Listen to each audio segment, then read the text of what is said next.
हर हर महादेव, जय माता दी। भगवान के सामने आखिर रोने से हमें क्या प्राप्त हो सकता है?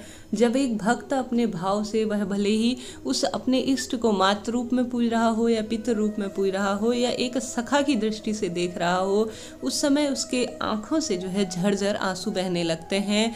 ऐसे में यह भाव जो है इस तरह से हमें अपने ईश्वर के प्रति कनेक्ट करता है।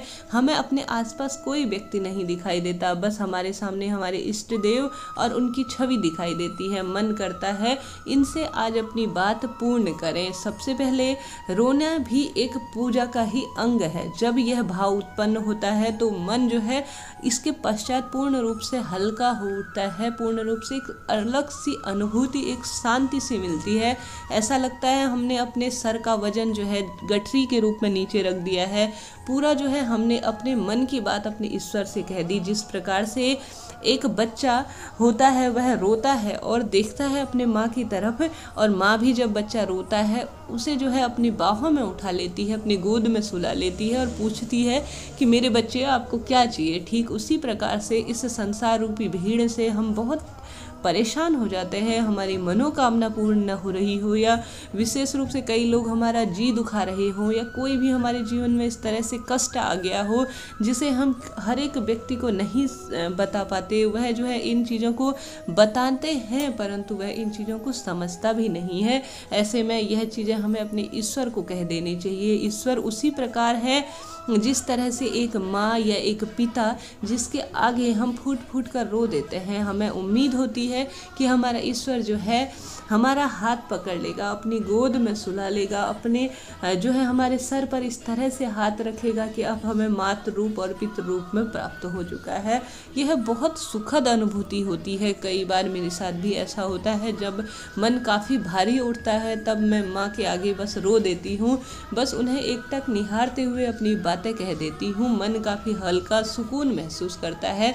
इससे होता क्या है, हमारा सीधा संवाद ईश्वर तक होता है। यह क्षण ऐसा होता है जब हमें आसपास किसी के होने की अनुभूति नहीं होती, बस हमारा इष्ट और हम हैं बस, और कोई नहीं है। समय की कोई पाबंदी नहीं होती, झरझर आंसू बह रहे होते हैं और मन में एक सुकून होता है। जिस प्रकार से श्री कृष्ण का सुदामा से मिलन हुआ था और सुदामा तो रो ही रहे थे परंतु श्री कृष्ण भी उनकी व्यथा देखकर, अर्थात भगवान भी उनकी व्यथा देखकर रो दिए थे और उनके लाए हुए तंदुल अर्थात चावल वह 3 मुट्ठी खा गए थे। तीसरी मुट्ठी में उन्हें उनकी धर्मपत्नी ने रोक दिया था। ठीक उसी प्रकार से अगर यह भाव जब पैदा हो जाते हैं व्यक्ति के अंदर, एक मातृ रूप में, एक पितृ रूप में, एक सखा के रूप में हम ईश्वर को देखते हैं और हम रो देते हैं। हमें किसी भी चीज़ की शर्म नहीं आती, किसी भी चीज़ का हमें आभास नहीं होता कौन हमें क्या दे रहा है। तो समझ लीजिए यही समय होता है जब ईश्वर से हम पूर्ण रूप से कनेक्ट हो रहे होते हैं। हमारा भाव जो है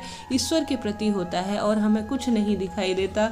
ऐसे भाव के कारण ईश्वर जो है उस व्यक्ति से कनेक्ट हो जाते हैं। वह क्षण ऐसा होता है जिसे दैवीय क्षण कहा जा सकता है।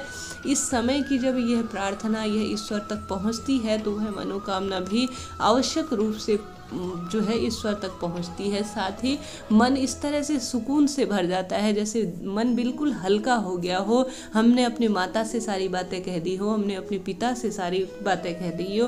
कैसे कठोर कठोर व्यक्ति होते हैं जो दुनिया के सामने नहीं रो सकते परंतु ईश्वर के प्रति जब देखते हैं तो उनकी आंखें भर आती हैं। यह उन्हें स्वयं पता होता है, अन्य व्यक्तियों को इसका आभास नहीं होता। कई लोग होते हैं जिनके झरझर आंसू बह रहे होते हैं परंतु कुछ लोग होते हैं जिनकी आंखें भीग चुकी होती हैं ईश्वर को देख के।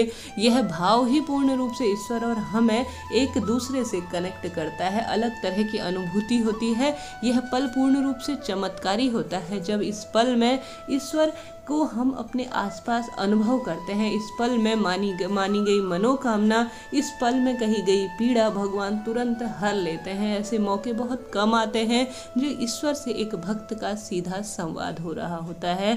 मुझे उम्मीद है आप सभी के साथ भी यह घटनाएं कई बार होती होंगी। ऐसा होना भी चाहिए। बाहरी दुनिया को अपने आंसू, अपने मन की पीड़ा कहने की बजाय सीधे ईश्वर तक अपनी बात कहें तो यह काफ़ी प्रभावशाली होता है। मुझे उम्मीद है माता रानी भगवान शिव आप सभी की भी मनोकामना पूरी करेंगे, दुखों का नाश करेंगे। कमेंट्स बॉक्स में हर हर महादेव, जय माता दी लिखना ना भूले। राधे राधे।